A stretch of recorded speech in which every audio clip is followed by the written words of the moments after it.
Bukas pa lang yung hala. Yung mga idol, tingnan nyo yung kamay niya. Parang hinawakan po niya yung kaputol. Sige, nangilana. Andito na ako sa malayo. Nasa nakita ko. Wow, hala. Wow. Hala. Ayan, sa mga bashers ko dyan, marami naman kayo magalit sa akin, ha. Ayan. Hoy! Wow! Hoy! Baktom! Huwag kang manakit, ha? Huwag kang manakit, ha? Tinutulungan kita para mabalik ka sa dati. Ang dami pa dugo sa ano niyo. Huwag kang manakit, ha?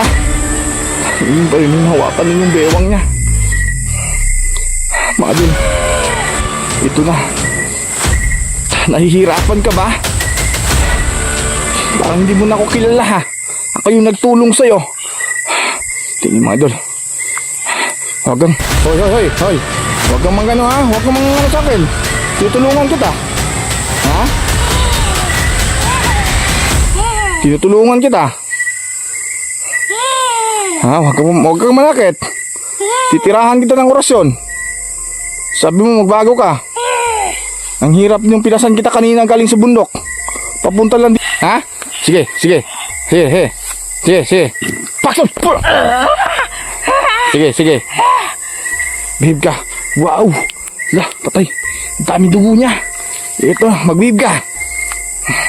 Yung dugo niya, oh. Tingnan nyo.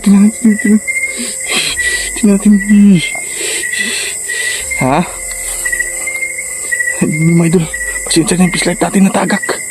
Nahulog po. Ay, paano mo? Paano ka nagdugtong? Nagawa mong lahat. Gusto mo bang mabago? Nanghihina po siya mga idol. Alam natin nanghihina siya. Dahil po sa isang araw na po na hindi po na ano yung katawan niya.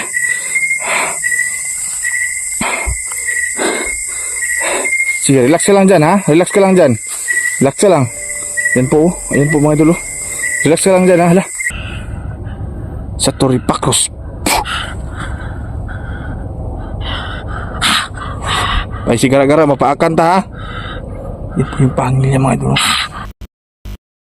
Mga idol, magandang umaga po sa atin. So, ngayon po, ay dito po ako nakatulog kasama po yung na-rescue natin kagabi po na isang manananggal at bumalik po siya sa buong pagkatao or nung tawag dyan mga idol, yung previous natin kagabi. So ngayon po meron kasi ako nakakita ko ng malit na kubo dito. So malapit lang po sa ano mga idol, sa daanan ng mga sasakyan. Yan, may narinig po kayong mga sasakyan, no? So pinatulog natin. So ewan ko lang anong gagawin natin dito. So pakisuggest na lang po kayo kung anong dapat natin gawin. At makita nyo ngayon mga idol, kasi nandun po sa kubo at dito ako nag-start na mag-i-intro. So salamat, no? Salamat sa mga bashers ko, sa mga solid din ko. Maraming salamat sa todo suporta niyo po. So kahit ganun pa man, patuloy nyo pa rin ako sinuportahan. So mga idol, samahan nyo ako para makita ninyo yung manananggal po kagabi na nagdugtong po siya. So tara.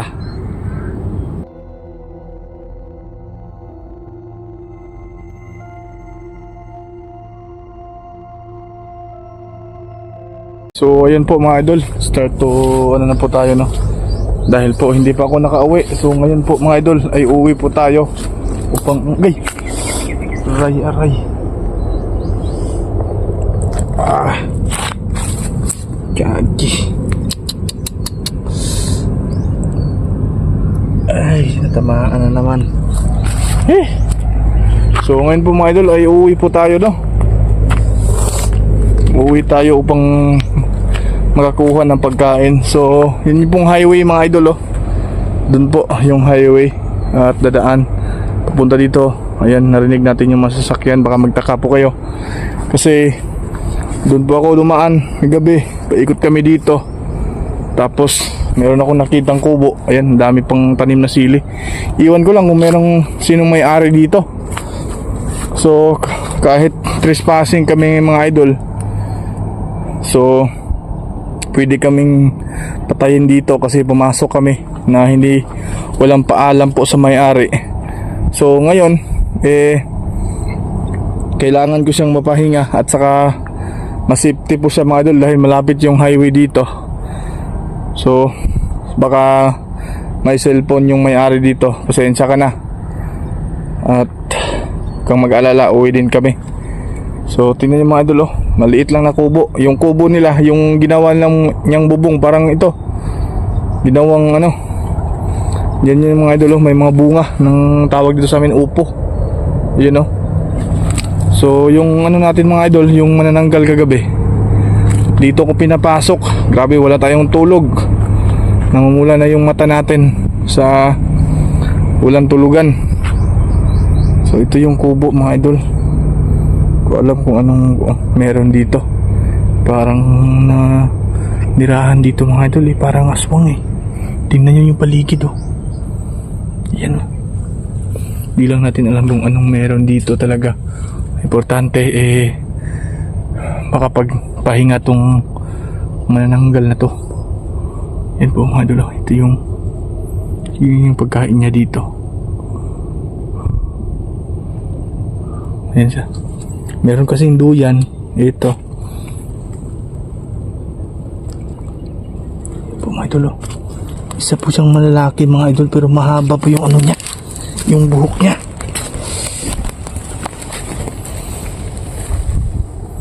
Yan. Lalaki siguro may-ari dito kasi may sapatos. May buta pa mga idol Kawawa na yung tinitirahan niya mga idol. Yan Ayan. So antayin natin kung dumating man dito. Pasensya lang. Yan po mga idol. Yan, tingnan nyo yung niya, yung tirahan niya.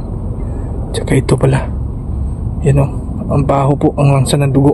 Siguro bibihisan natin siya mamaya pag nakagising na ito. Hindi niya alam na mag-behave ka ha. Wala lalo mga idol, meron siyang pangil ha. Ayaw pang hilabot ha. Gitabangan na ba ka na ako? Ilang gabi akong sakripisyo sa'yo para bumalik lang sa normal na tao. Magpahinga ka na lang. Siguro to mga idol, pag naging okay na to ay kukupitan siguro natin to. Tingin mo mga idol, yung pangil niya. Ay panghilabot ha. Boy, gago ka. Sa Toripakos.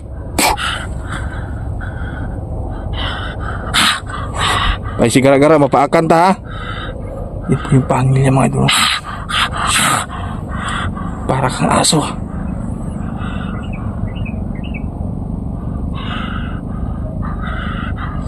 Haba. At yun yung mga dugo niya. Yan po mga idol.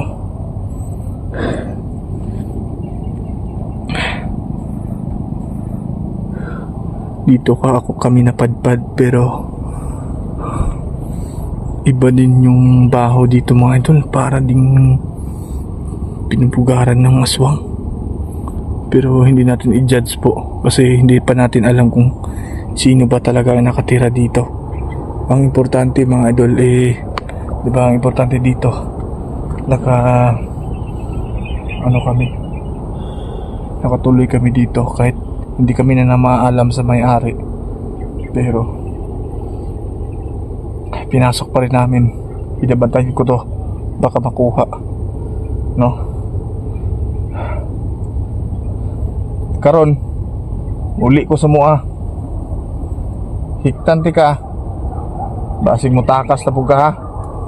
Tatalian natin siya mga idol, baka lalayas na naman to. So kasi ang daming kasing sa atin na yung mga idol, yung tawag dito, yung update sa kagabi. Huwag kayong mag-alala, dito siya at binabantayan po natin, no? Grabe yung sakripisyo natin mga idol. Para lang kung siguro kung ibang mga hunter ang nakahuli dito, alam ko papatayin talaga nito. Kung iba lang yung nakahuli sa'yo, pinapatay ka na. Bigyan kita ng chance para mabuhay. Pero kanina mga idol, pag ng araw, tinatanong ko po siya kung saan po yung bertud. Dahil mga idol, di ba? Basta ganito mga klaseng mga nilalang, meron silang mga bertud na tinatago. Kasi hindi ko pa siya inaano mga idol dahil nanghihina pa siya dahil ilang araw na hindi sila nakasama sa paapo niya. At kagabi pa lang po, no? At sa pagpunta namin dito kagabi, sinundan pa rin kami. Grabe, sinundan pa kami. At gusto talaga nila makuha. Bakit ko daw kinuha ang kasama nila? Hindi ko siya kinuha, tinutulungan ko lang para maano mga idol sa mga jablo, no? Tulungan natin siya magbago. Kung kagaya dati ni Marlene, no, aswang, pero ngayon iba to, isang manananggal na nahuli natin at saka gagamutin po natin, no? First time ko na ano to mga idol, na meron tayong nahuling manananggal na ano natin para mabuhay muli, no? Para magbagong buhay. So ngayon makikita nyo naman siya ng araw. So may pangil siya mga idol. May pangil siya. Isa po siyang lalaki mga idol. Yung tenga niya medyo mahaba. Yan. Buti mga idol, merong duyan dito at kasya sa dyan. So okay lang sa akin kung nakaupo lang ako matutulog dito. Okay lang sa akin. Ano kaya nito? Ano kaya? Baka meron nito. Hindi naman ako magnakaw ha. Baka may ano dito, may malangsa kasi. Malangsa, sobrang langsa mga idol. Ayun tingnan nyo. Kahit anong oras, kapag gabi, pwede kaming pasukin na makasamahan nito. Pero medyo kampante naman tayo dahil may malapit lang po tayo sa daanan ng sasakyan. Siguro posible naman kung meron makasunod dito mga idol na malayo na tayo. So ayan po, sobrang hina niya. Ganyan yung sinapit sa mga idol. At grabe, sobrang daming lamok. Ayan po, kinakain din siya lamok. Sip-sip yung dugo niya. Ayan Ikaw ha, kinahanglan nga di na ka mabalik. Kay kabalo ko nga naa kay Bertod. Ha? Naa kay Bertod nagitaguan. Pero dili sa tika hilabtan karon. Di natin siya pipilitin sa ngayon mga idol dahil hindi pa po siya medyo malakas. So ngayon ay araw po, umaga. Alam naman natin kapag mga ganitong tao, kapag umaga, lalo na may araw, yan mga idol, manghihina po siya. Manghihina po siya. Lalo na kagabi pa lang po, yung kaputol ng katawan niya ay kakabilang po nagdugtong. So mga idol, ito lang po yung update natin. Medyo short yung video natin kasi ang dami kasing nag-request ng update sa kanya. So ayun na, tinutupad ko po yung kagustuhan ninyo na makita ng araw kung ano nangyari. Kasi kagabi mga idol, gusto ko sana mag-video pero hindi ko na kaya. Sinisiguro ko po itong aswang na to, manananggal na to, na maalis doon po sa pinupuntahan namin mga idol. Yung lugar nila kung saan natin siya nahuli. Ang daming sumalakay sa amin, pero ginagawa ko lahat na makakaya natin. Pahirapan po kasi malalim na po yung gabi. Bago po kami nakapunta dito. So mga idol, salamat. Dara ka ha. Uuwi muna ako mga idol. Hahanap po tayo na makakain kung meron tayong makain doon at dadalhin natin dito. Pero itatalian natin to. Hiktan di ka karon ha. hanap po tayo ng pantali para safety po siya mga idol at hindi po siya makalabas dito. Baka makita to ng ibang tao, problema. Sigurado papatayin to dahil hindi na kilala kung taga saan to, no? So mga idol, labas tayo dito. Ayan po, labas. Ito lang yung gamit ng may-ari siguro nito mga idol, oh. May mais pa. Ayan, oh. Ayan. Ito mga idol. Ewan ko lang kung mamayang gabi kung anong mangyari dito. Ayan. Di natin alam. Baka aswang din po ang nakatira dito. Sana lang hindi mga idol, no? So paalam muna mga idol. Salamat sa inyo. Sana po kahit ganito pa man ay palagi nyo pong suportaan. At please mga idol, no skip ads po tayo. And paki-subscribe na rin po ang bahay ng channel natin. At pag-hit ang notification bell para lagi po kayong updated sa mga video na i-upload pa natin. So gagawa natin paraan yan. Gagalingan po natin, no? So ingat lang mga idol. Maraming salamat. God bless po sa atin.